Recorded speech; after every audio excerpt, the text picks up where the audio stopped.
nothing that helps with inequality better than having everybody get a job. And that happened in the 90s. That's the one time recently that inequality has gone down, when there were jobs for everybody. Inequality is a very mushy term that doesn't really open the door for real solutions to it. We are very concerned at the Rio Grande Foundation about poverty and bringing the most amount of people we can possibly out of poverty. Is the government the right solution for this? The government is the only solution Why? for this, because there's no one else that has the resources to do this. I give to charity myself. I think my family probably does as well as the average, and I feel very passionately about the things I give to, but I couldn't begin to support, just out of voluntary efforts of my own, the kind of thing that needs to be done, the improving the schools, providing preschool, providing for health care, stimulating the economy. Yes, government has to do these things. But in the college situation, with the rising cost of college tuitions, rising debt, isn't part of the problem that the government has gone into the business of giving out student loans? There's no real competition?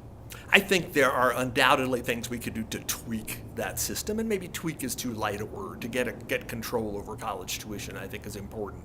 And to the extent government loans have contributed to that, we ought to figure out something to do about it. But that's not a good reason to get the government out of the business at all. It's the old saying that, capitalism is the unequal distribution of wealth, whereas in socialism, it's the equal distribution of poverty. And that's not really a world that I think makes a lot of sense.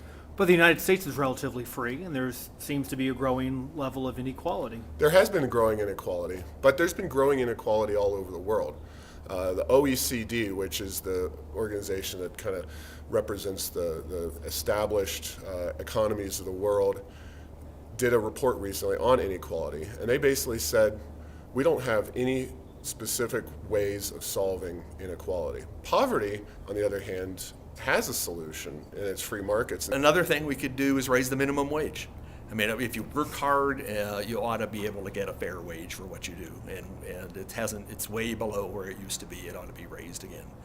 We're falling behind in the world in terms of who gets educated now, and that's made a tremendous difference. That's probably the largest single factor in spreading inequality now, is that there's a tremendous return to having a college degree or even an advanced degree. So we ought to give everybody a chance to get that, or appropriate job training. There are ways to solve some inequality issues that also solve poverty, that are free market in nature.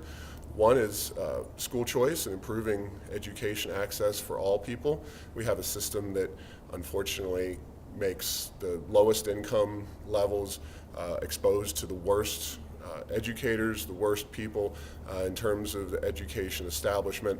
We'd like to see broad-based school choice, an end to bailouts and the culture of government support for private businesses that's really taken hold here in the last several years.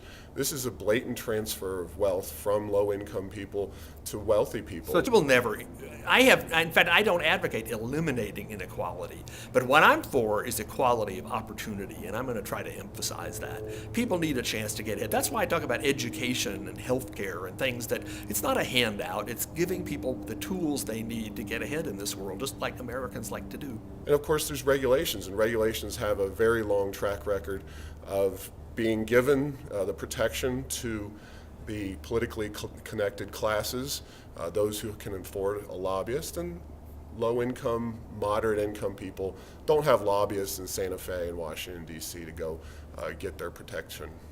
So to sum up, it's not inequality, it's about poverty, and free markets can solve poverty.